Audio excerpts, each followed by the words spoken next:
I am Victoria L. Burson. This is Leadership on the Go.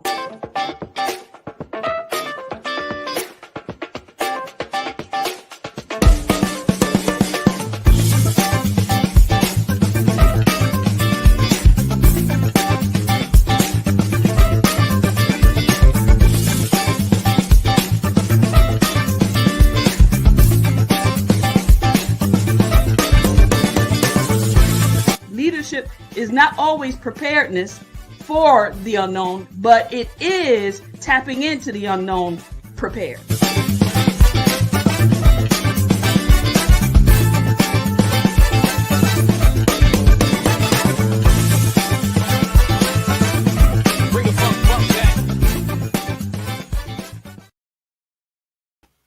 Good evening, good evening, good evening, everyone, and welcome to Leadership on the Go. Happy Valentine's weekend and happy Super Bowl Sunday. Listen, we are in for a treat with tonight's show. We only gonna be here for 1 hour, but we are in for a wonderful treat from two awesome, powerful, leading women in this country. And so without further ado, we just gonna get started. It is season 4. It is our first show of the season, and we have some amazing shows coming your way. Please let us know where you are hailing from. Wherever you are, just put it in the chat box so that we can see. Even in the replay, let us know where you are watching from. I already see somebody from Houston, Texas. So thank you so much for being present. And listen, we're going to go ahead and get started with our show. Let me introduce our first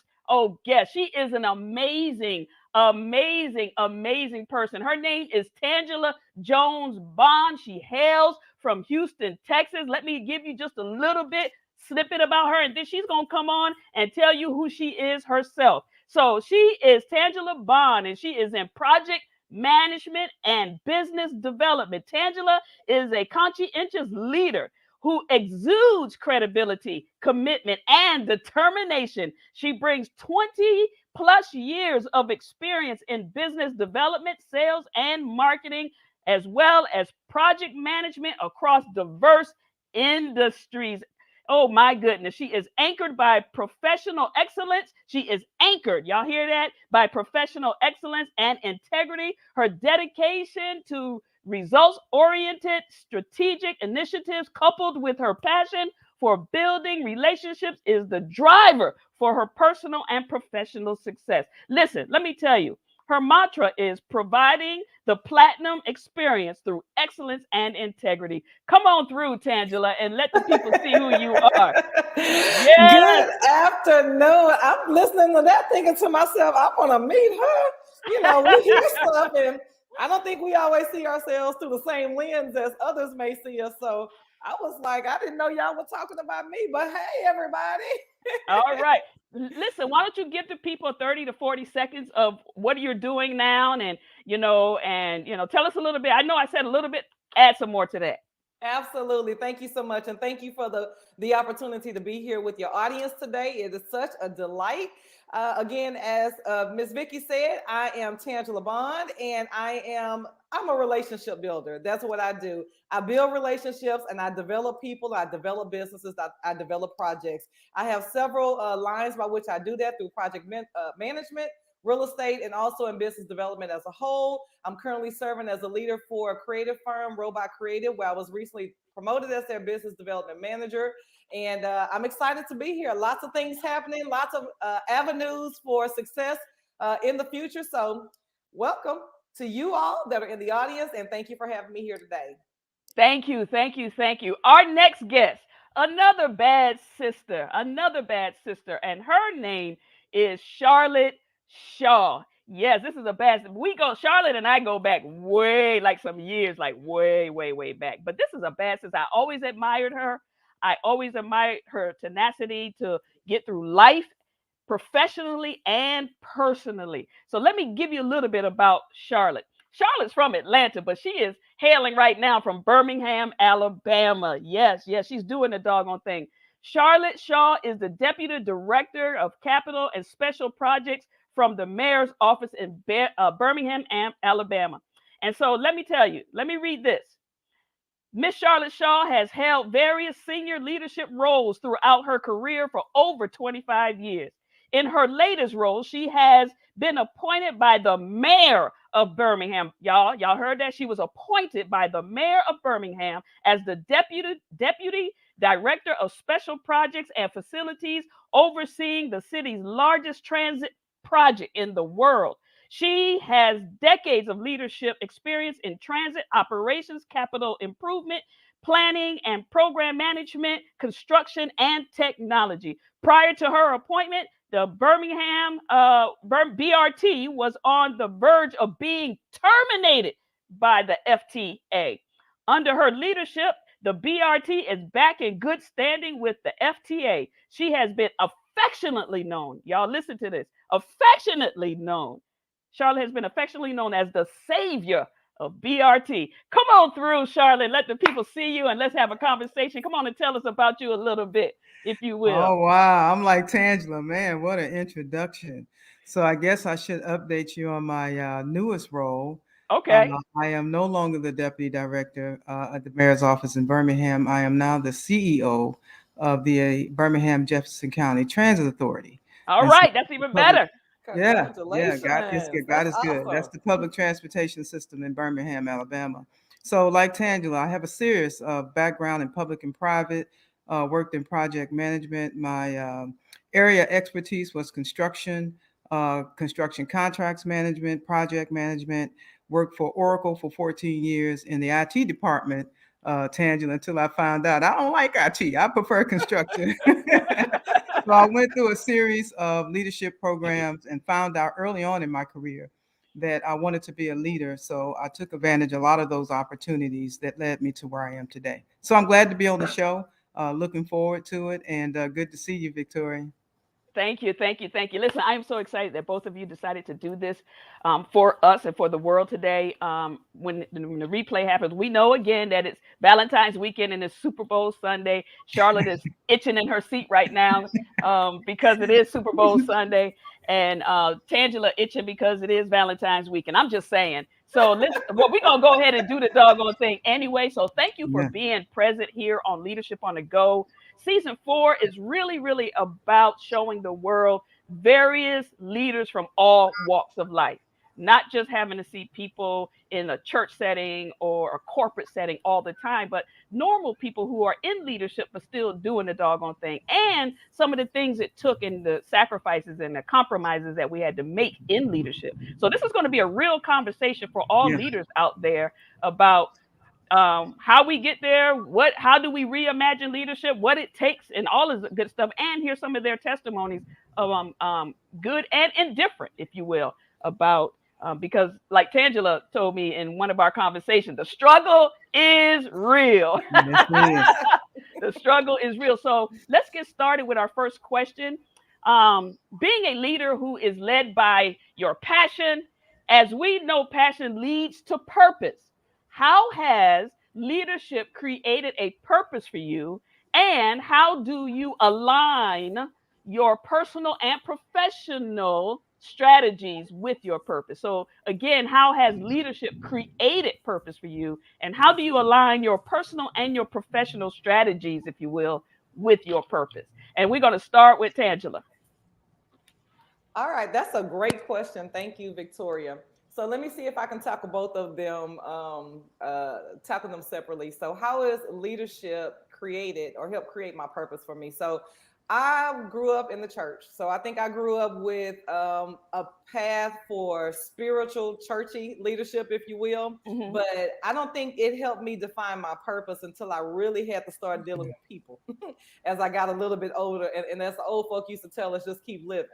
I think I grew up a little bit with a little bit more of a padding around me. And then when I got into the real world, if you will, and I got to dealing with people, and that spiritual response was not always the first thing that was coming out of my mouth, I realized that I need to figure out what I'm going to do with this leadership thing. And so I think it's always been innate to me. But in terms of helping me to define my purpose, I realized that I love people.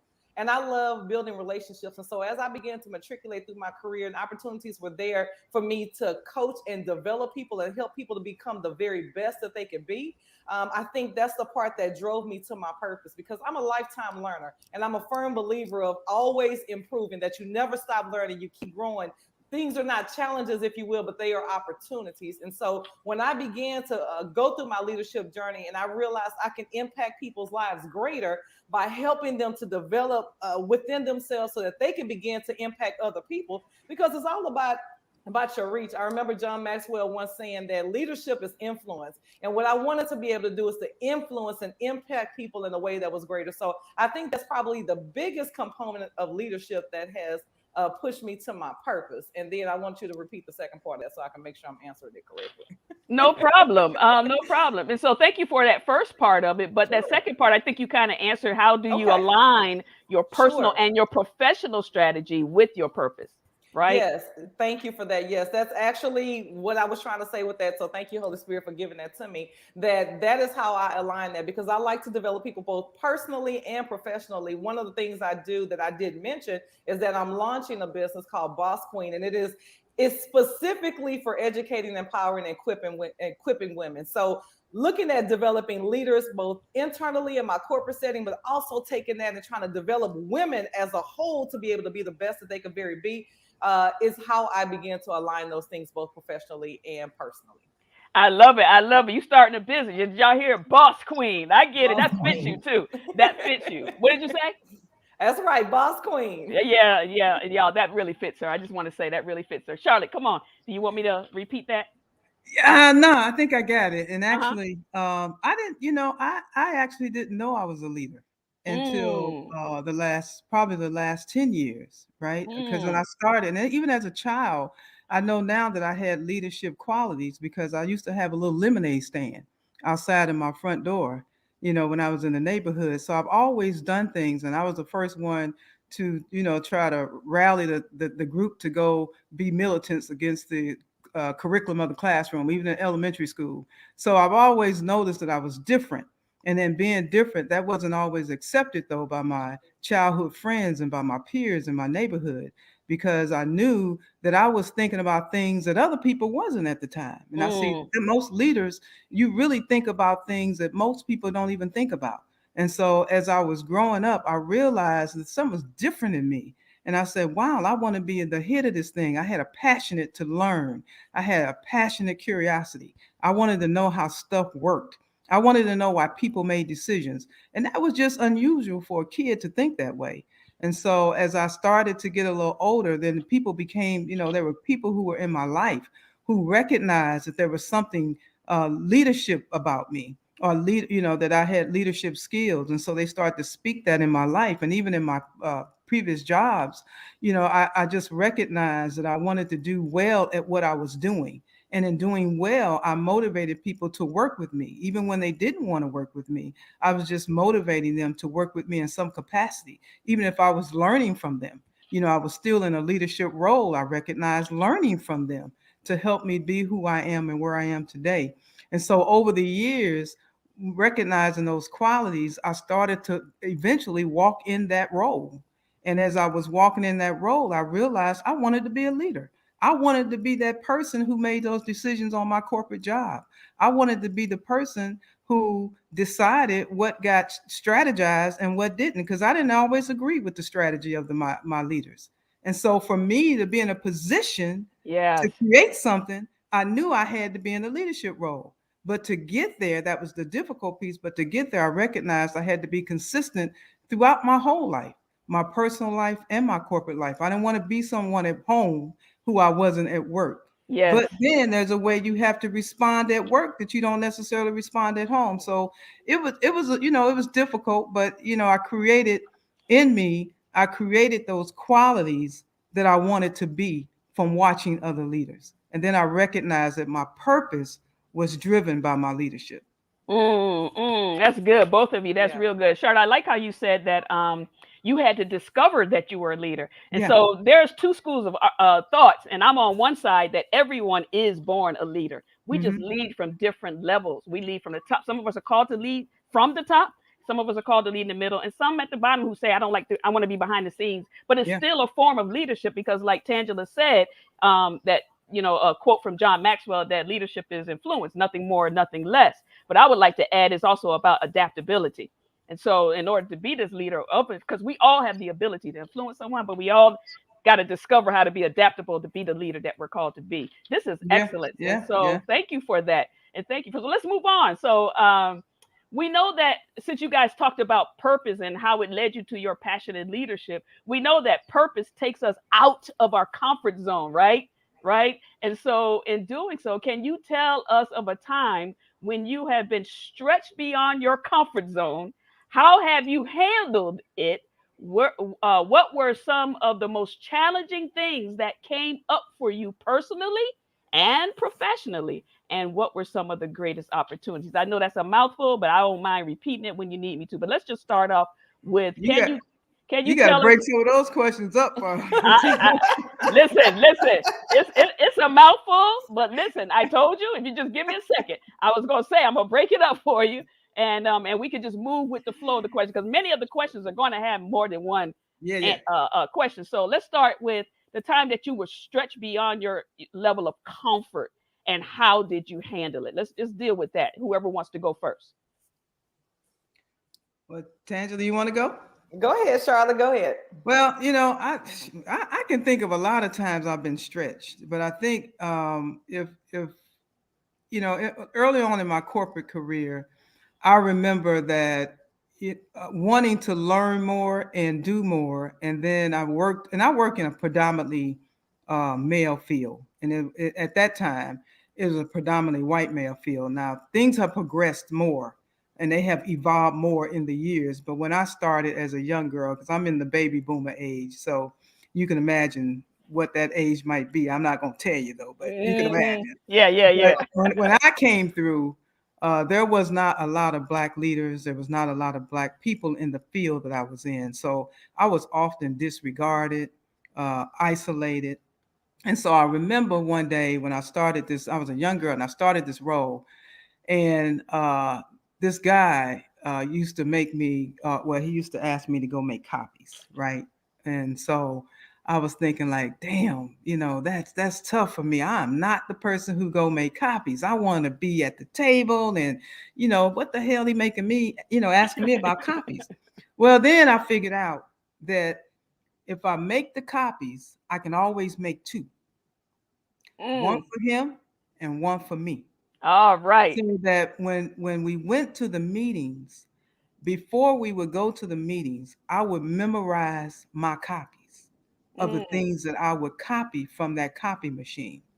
So I was stretched in one way to go to really extend myself past my ego and figure out that this guy was very smart, and he was somebody that I could learn from. But while he was trying to degrade me, I used that event differently than what he intended it to be. And so when I got into the meetings and he couldn't answer the question, I would answer the questions because I had to memorize the copies so that I could be part of the game. And I so, love it. when I'm stretched, I recognize, use that as an opportunity Yes, for your yes, benefit. And true leaders will do that. You yes. won't come out of your emotional self. And although I wanted to come out of my emotional self, now I wanted to tell him, I'm not your copier girl, okay?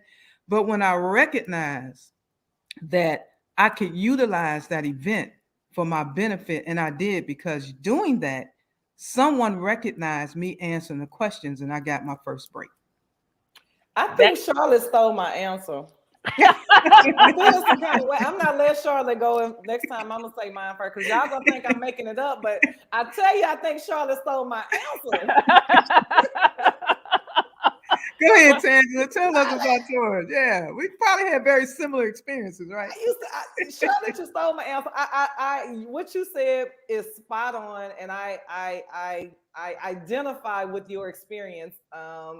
In more ways than, and I think many female leaders, especially African American leaders, can identify with that experience, because when we go into a setting, particularly in a white male dominated setting, it's you you got to be 5 times better. It's not twice or three. You got to see 10 steps down the road and then 10 steps down that road in order to get a seat at the table and to earn respect. But I love what you said because I felt that so much.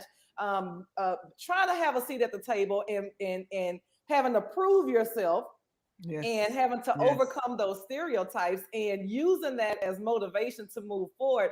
I in my earlier careers, I experienced something very similar to that on many occasions. And in addition to that, not only was I was being diminished, if you will, for being a female, for being African American, but also I was in a very patriarchal That's right. culture as well. So it added an even extra layer on there that was just a little bit different than the regular. So it was almost like even if you are at a positional level, it's not an equal counterpart to someone that's at that same positional level that is a male, because why are you speaking when I'm the male, and at the end of the day, I should have the final say so. And That's right. so I can relate to so many of those situations. I've been in very similar ones, and I love what you said, because a leader will find the opportunity in what others perceive as a challenge.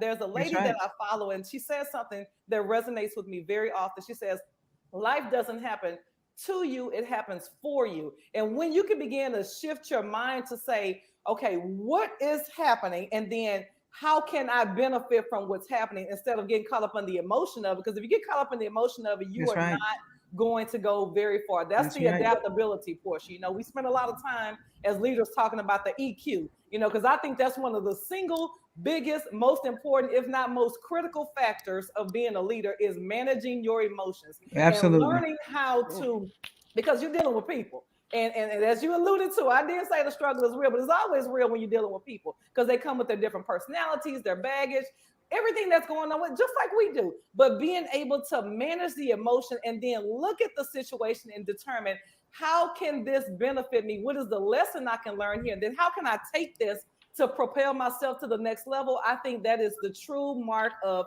that leadership being defined. So thank That's you for true. that. Progression. That's right. Thank you so Good, much. Tangela. Yes, Great. both of you, you've already answered all 4 parts of the question, and I appreciate that. See, I knew you could do it, but I love how you guys are this whole notion about extending past the emotion, extending past.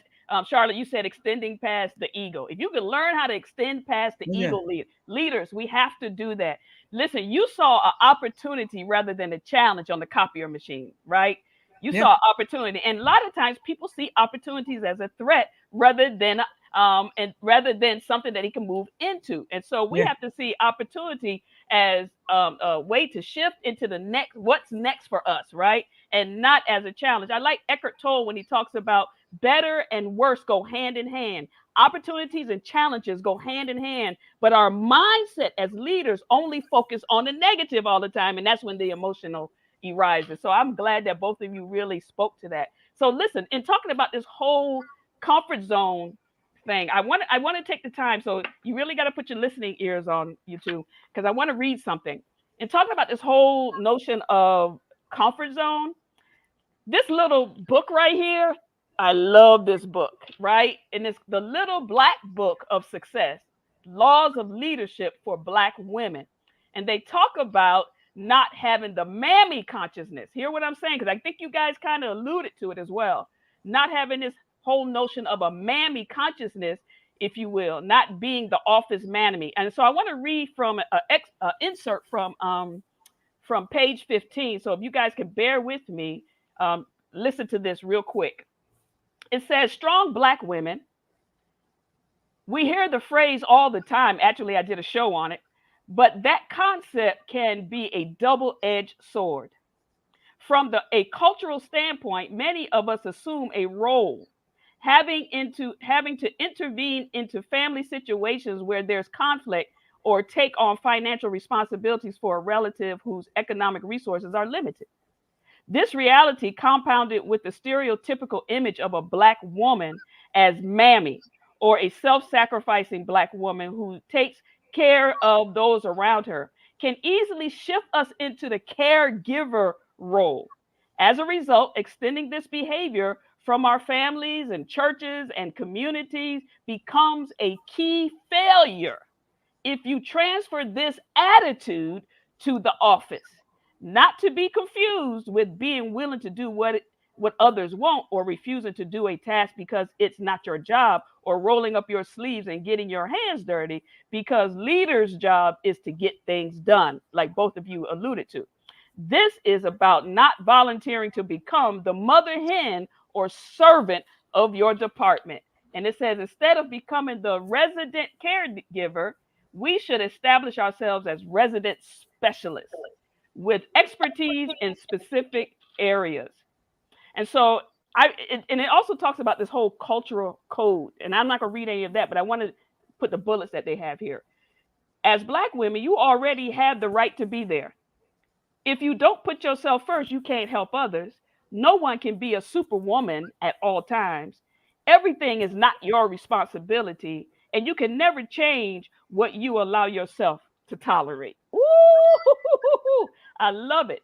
So the other question I have is, how has crossing over into other cultural norms manifested for you? Let me just start there. That's the first part of the question. How has crossing over, I mean, you guys both talked about working into a predominantly white male patriarchal system, right? So how has crossing over into cultural norms manifested for you, and how have you stepped, well, let me go ahead and read this. How have you at times stepped unconsciously into a mammy role or caregiver role? Because I know I have a whole lot. Wow. Whoever wants to go first. Ooh, that's something right there. Yeah, Something. and I guess we all have. I never thought about it like that, but when I think back in my career, I probably have used some of those cross cultural norms from my family into my business career. And I'm gonna get that book actually. So after this session, I'd like for you to send me a copy of that. I mean, send me the name of it, because I like It's to a read great that a book. little It's bit a great more. book. But when especially in corporate America, you take on many roles, right? And it's going to change, and it's going to vary depending on what department you're in, depending on who you work for, depending on what your responsibility levels are. And so early on, I knew that I wanted to grow in leadership. I knew that one day I wanted to be an executive. I just didn't know. I knew I had a dream, but I had to work for that dream in some way. And I am a big person. I'm a big family person too, but I come from a very large family. And so Yes. we've had to politic, in large families. And there's 9 of us, 5 boys, 4 girls.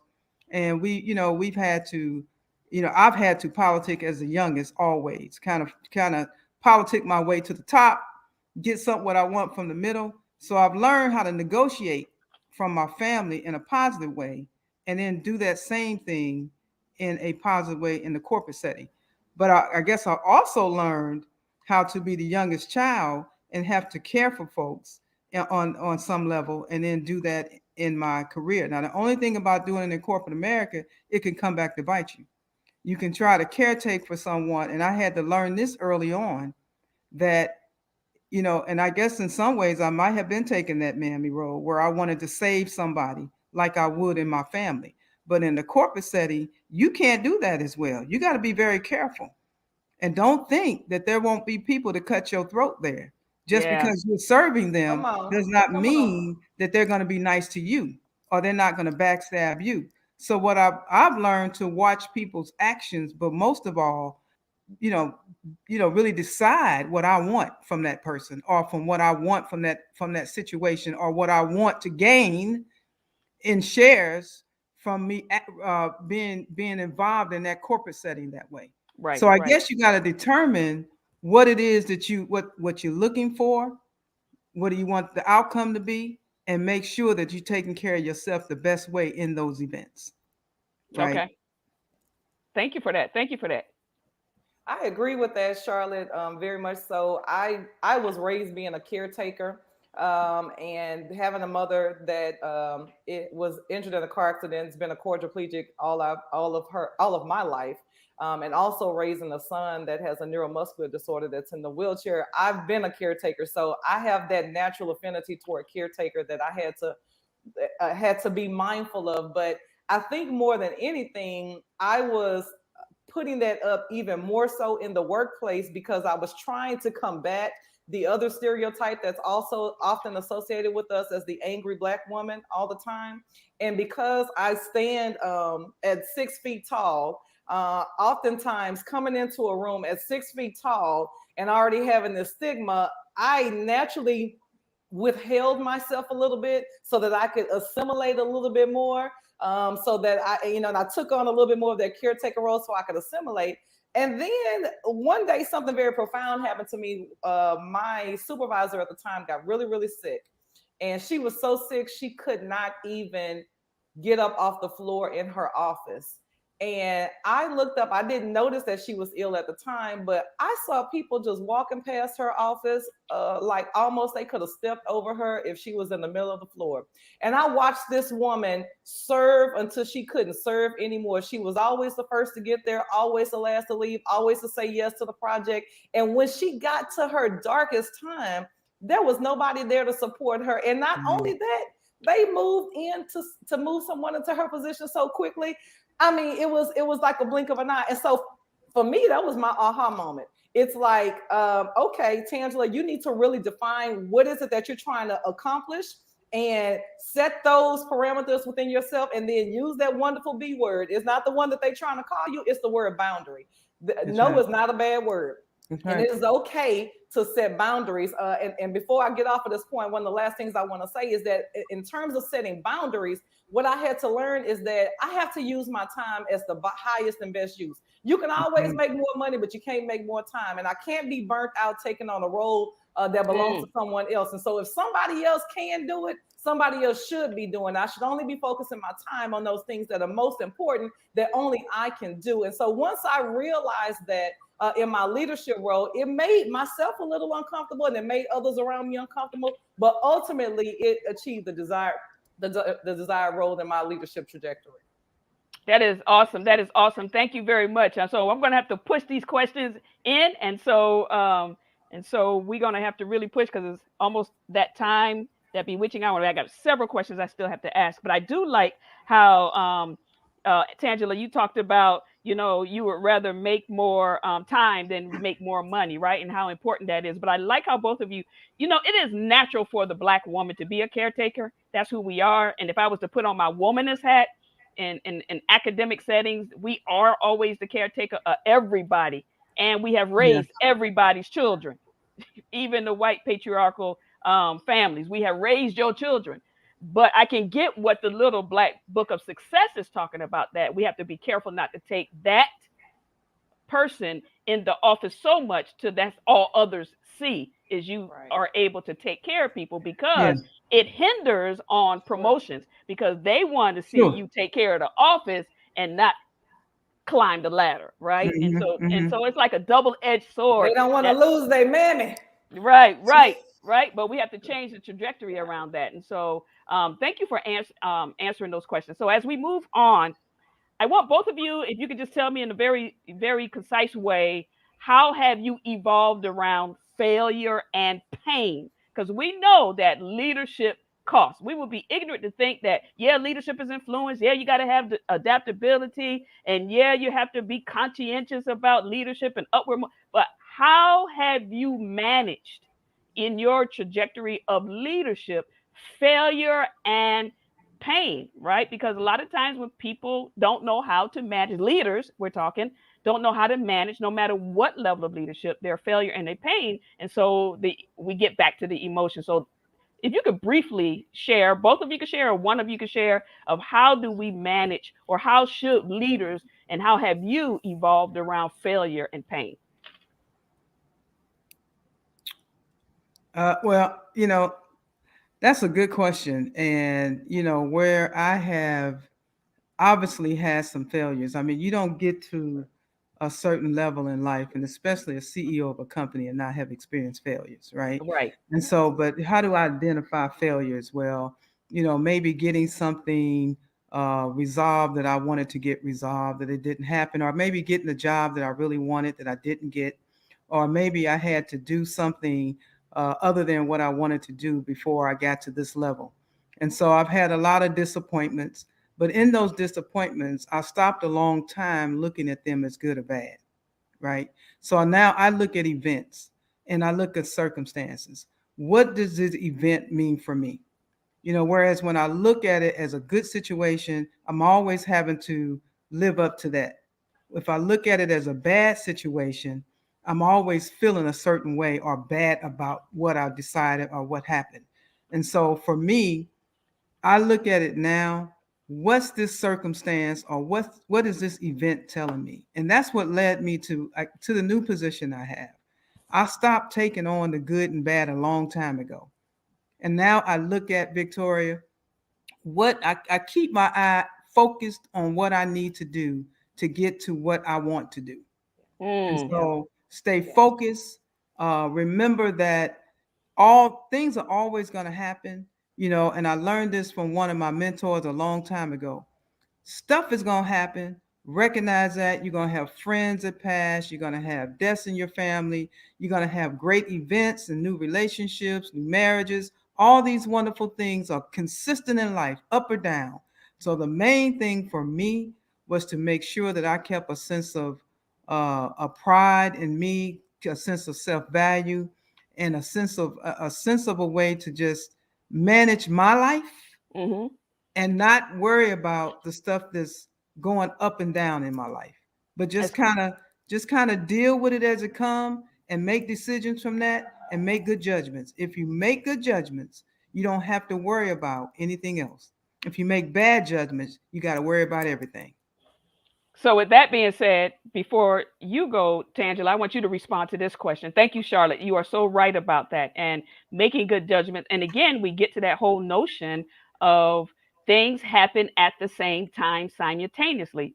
When the events, the events that are catastrophic in our worlds, there's still a good side to that event, and there is a different side or a bad side. But your mindset has to be in the middle and focused, like you said. So, thank Look you at for the that. event. That's right. Yes, look at the event. Look at life as an event. I like that. As I the like event. that. Yeah. I like that. So, Tangela, so in dealing with this pain, we realize pain never produces change, right? But it does produce the knowledge to produce change. What are some of the ways in which the pain you experience produced the ability for you to change? And how do you teach that to our leaders who are listening right now? Yeah. So you're right. Like it doesn't automatically produce it. It gives you data.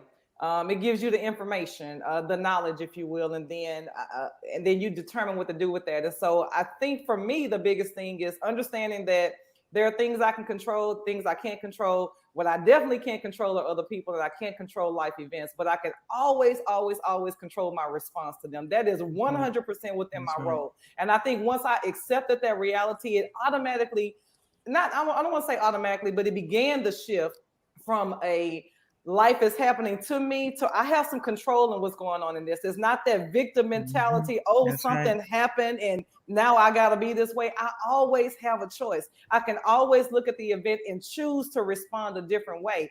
And how I choose to do that, it's not, we're not always going to make the right choice every time, but a couple of things I do. One, I always, always believe that everything happens for a reason, good, bad, or ugly. I am thankful for the closed doors as equally as I'm thankful for the open doors. I just believe that in my spirit. It has been part of my life, and I will continue to believe that, if the Lord says the same until I die.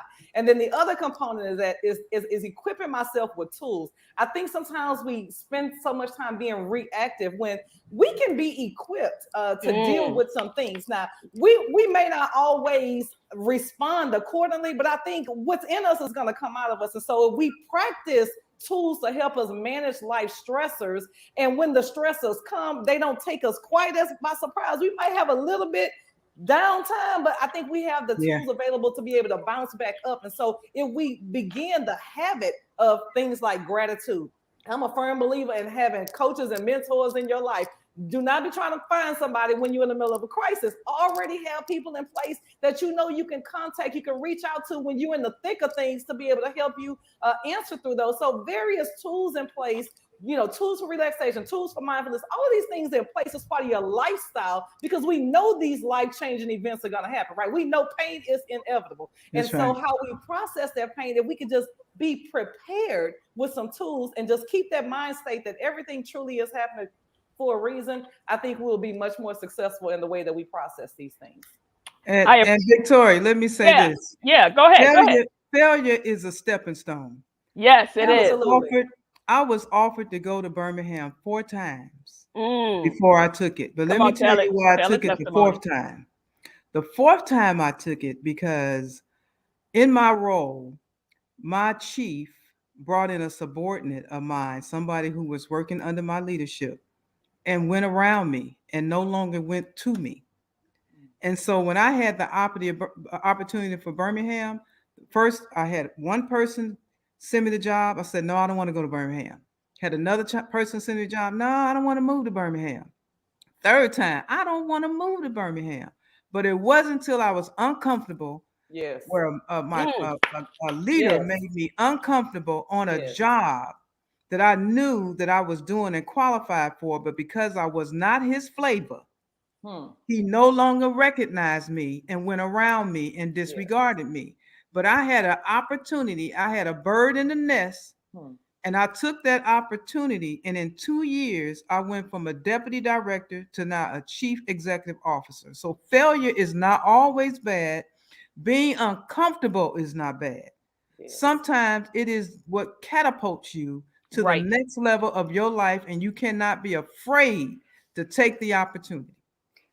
Now, Absolutely. I know you want to move on to another question. But no, we're gonna be led by the Spirit. So go ahead, go Can ahead, we go sit here ahead. for just a second, because I'm so glad that you shared that, Charlotte. When you said pain can be uncomfortable, it definitely can be uncomfortable, and it is what propels us. I'm reminded of a very similar situation that I recently came through myself when I was furloughed from a role where I was a leader, and it was a sweep across the board. Almost all of our leadership team was furloughed, and it was done from an emotional decision that was acknowledged by the person who did it, the main leader, and not from a logical decision. But you know what happened with that situation? I had been at that company for a long time, and I was comfortable. And as a result of being furloughed, not knowing how I'm going to move That's forward right. to the next level, plans all disrupted, was in the middle of trying to buy a house, with the Linda letter in my hand, trying to Come buy a on. house, and all of a sudden I don't have a job. That was uncomfortable for me. But you know what ended up happening? I got a better opportunity at another firm.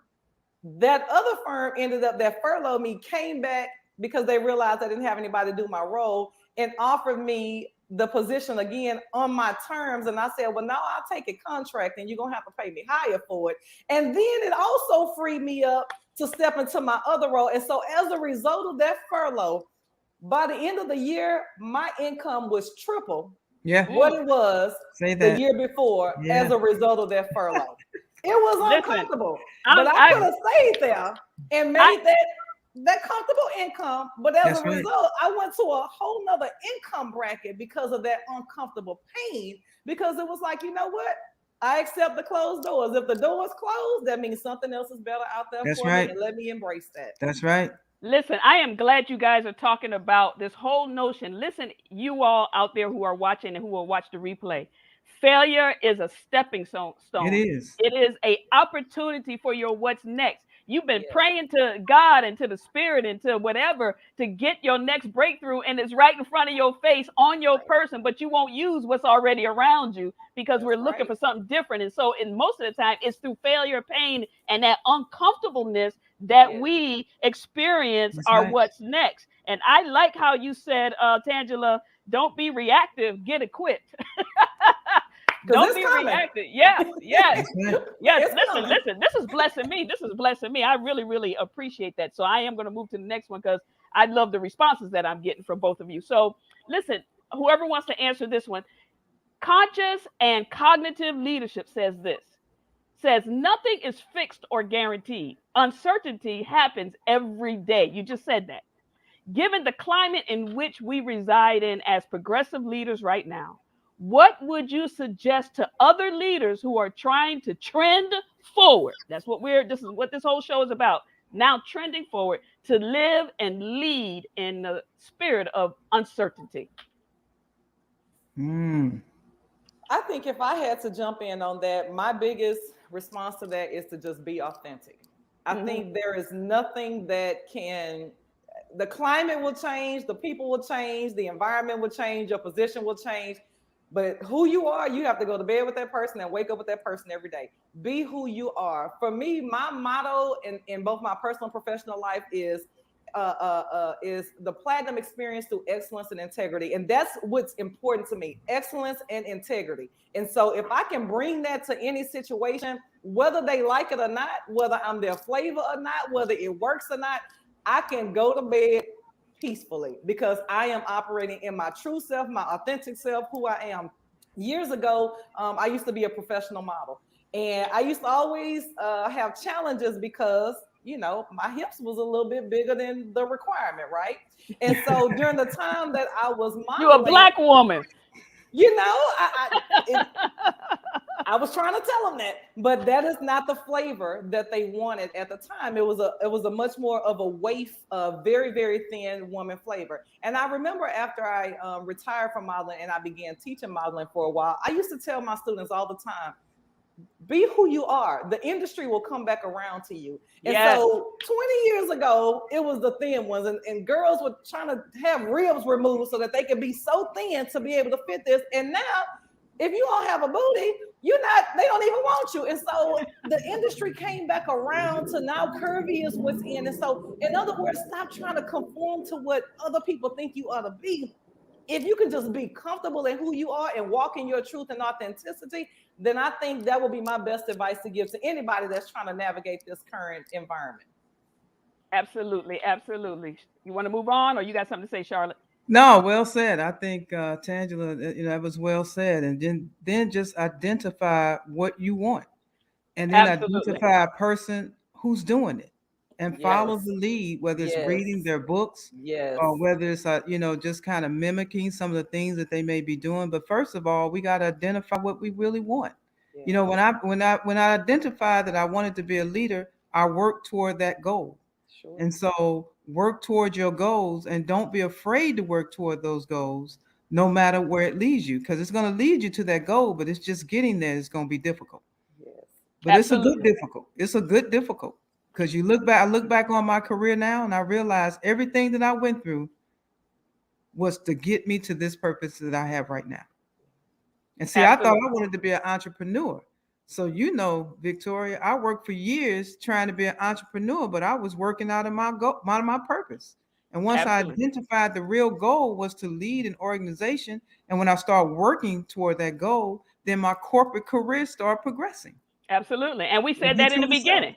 Yeah. We Yeah. said that in the beginning that most of the times that, and you just said that you were working out of your purpose. It's our passion that leads us to our purpose. But when we're working outside of our passion, trying to become something that we weren't called to, right? That's Then right. the waters get muddied. And we know that because we've all have Yeah. done that. So we have to go ahead and just dive into the uncertainty, Yeah. right? And just That's go right. in there prepared as much as you can go in there prepared. And so I'm Yeah. appreciating this conversation. So with that said, listen, I have been in leadership a very, very, very, very long time. And as you both have, and we said that 25 years and plus, we just gonna stop there, right? However, one time I had on somebody was reading my bio and I had, like 40 years and plus. And they like, can you just stop at 25 years and plus? I was like, okay. Right. Don't use any more than 28 days. That's what the plus is for. We're just gonna pick a Right. number and stay there. Right, leaders. Right. Just use 20 or 25 years plus. So, but I read somewhere that it seems like right now in this climate, the higher one's desire to lead effectively, the lower the standards, right? And so, do you agree or disagree with that? Either one of you. The higher the lead, the lower the Woo. standard. The higher the desire to lead effectively in this climate, the lower the standards have become. Charlotte, I'm gonna let you take that one. Yeah, and that's a good one, because in this environment that we in now, Right. with the pandemic and COVID, I actually think that leaders have a much higher standard now. You have to the lead. So I don't think the standards, and it varies. There's some people there, when I look across some of the CEOs, I think about different people, and I think about those that were not very good leaders, but I think about so many now that are good leaders, because even in my role, I cannot just, I have to be an empathetic leader right now. Yes. And my standards and my Yes. ethics have to be very high because of the environment we're in. The workforce is so limited.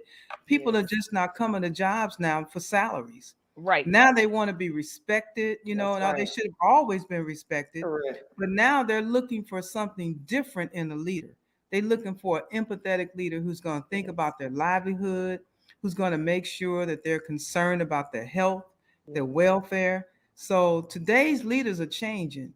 That commander that used to be in the back room or upstairs in the big house looking down on the employees, that's not going to work anymore. So the Absolutely. standards are increasing now. Yeah. And so even when I look at one of the things that I knew that if I ever took on this role, I was going to always have high ethics. I was never going to allow anybody to question my value system and my ethics. And so I think it is important for a leader to have very high standards Yes. and make sure that anyone that's working with them or under their leadership also has those standards Yes. Yes. and Absolutely. ensure those, especially in today's world, because it has changed so much, Victoria, Yes. and Absolutely. the environment is so different now that people can walk out of a job and go right someplace else and pick up another job or make a decision nowadays not to work at all. That's right. Absolutely. That's They have right. Absolutely. those choices. So the leader is going to have to be the example That's right. with very high standards to That's right. ensure the employees feel like their leaders care. Like I call all my employees for their birthdays. Yeah. I got it That's on good. my calendar, right?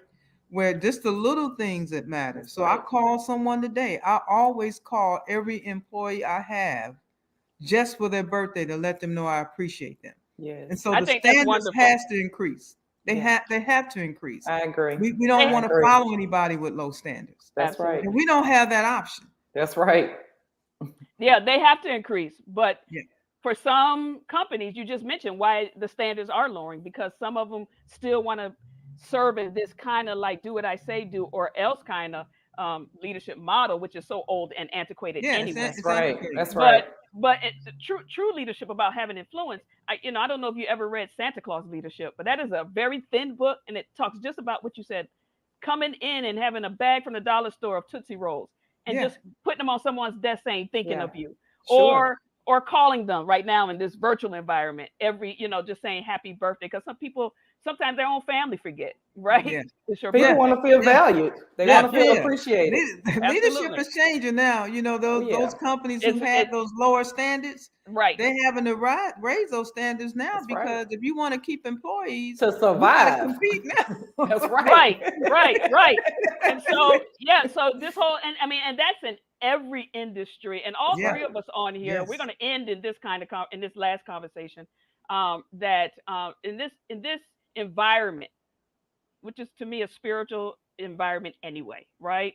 And both of you have discovered that, because both of you are ministers of the gospel, and Charlotte, I know I've been with you, and you've been licensed Yeah. and ordained and all this other stuff. So, but let me tell you this, that you just said the other day, and it made me dance inside, that you discovered I'm a marketplace minister, right? Yes. And I think, Yes. Yeah. and Tangela, you are too. And I Yeah. think people need to understand that ministry is not always from the pulpit, and That's right. being spiritual is not always having to be in church, but you're being spiritual and Oh doing yeah. ministry Yeah. right where Absolutely. you are leading, Are right? Absolutely. absolutely. Wherever God has placed you Absolutely. in the marketplace to lead, lead. Any of y'all have anything as we get ready to close out about that? This whole notion of discovering that you are a marketplace deliverer of the spirit. And so That's how have right. Absolutely. how have you lived into that? And we only have, I'll give you Yeah. like 30 seconds each. Well, let me just say very quickly, I think God works in every environment, all the time, everywhere. Yes. And Absolutely. so Yes. when I Absolutely. learned that, I did not have to speak from the pulpit. I have not spoken from the pulpit since, because Yes. now I'm leaving a legacy, and I'm Yeah. leaving that hopefully in a godlike manner Yeah. in every Yeah. environment that I walk into. Yeah. Yeah. I agree with you on that. I agree with you on that for sure. Definitely the church is without walls, if you will. And I think I've just embraced that. Again, everything happens for a reason. So if my direct reports are not there by accident, the clients that I interface with are not there by accident. And again, if I believe leadership is influence, then I have to be able to influence my environment. And some people can influence them great ways and some can influence them the bad ways, but I am there to influence them in the best possible way and leave a space better than what I found it, whether it's a meeting, whether it's a call, whether it's with my direct reports. Nothing happens by accident. I truly believe that. And so if I embrace that, then how can I look at this situation and see how I can bring value to it? That's right. Overall. That's right. And so both of you talked about, and you just mentioned my word, bringing value, and being forever present and building a legacy. Those are kind of like buzzwords for me. And so doing that, I know I said the last question, but I want to introduce this. Are you both mentoring people? Are you mentoring people? Because every great leader should be mentoring and being mentored. Absolutely. Absolutely. So I think you have to be at all levels. You have to be mentored, you have to mentor, and then you also have to have a peer group where you're bouncing and sharing support with each other. If you got to hit a whole 360 approach if you want to develop as a leader. That's right. And that's marketplace leadership. That is marketplace ministry. It's ensuring that you lead leaders when you're long gone off in your career someplace else. You have left people better than where they started. That's themselves. Right. And because leadership is circular, right? And then, and so they're people that you're mentoring should be mentoring someone else. It's reproductive. That's leadership is reproductive. It's not stagnant. It's not static. And so I am so grateful that you have decided to be on Leadership on the Go. Thank you so much for being present with me this evening. We're going to do probably a part 2 pretty soon because I know you guys got more to say to the people around leadership. But listen, thank you for starting on my premiere for season 4. You have opened up this show. And listen, we got a few announcements. Next week's show, our guest is going to be Kendall Brown. Yes, Kendall Brown. If y'all know Kendall Brown is, oh my goodness, he is a bad brother. And he's going to come to us and talk to us about leadership. This man went from the pulpit, from the academic as dean, to the pulpit as reverend and pastor, to now leaving the pulpit and evolving into his own company, his brand. He makes candles, y'all. And not only that, he has them in major stores, Marshalls, I don't know, Walmart, Target. He'll tell us where they are. And not only that, he was able to be on the same platform with Martha Stewart. And so we are going to talk about entrepreneurship, and we're going to talk about leading and trending forward. We're going to continue this conversation. So all of our guests this season is going to be amazing guests. Thank you to Tangela Bond Jones. Thank you, Charlotte Shaw. Y'all can go to the Super Bowl now and watch. You can go to your parties. You can go for Valentine's and do what you do. And we appreciate you. I'm just going to ask that you stay on even after the show. And so thank you very much. Thank you. Take care, and God bless you. Peace out.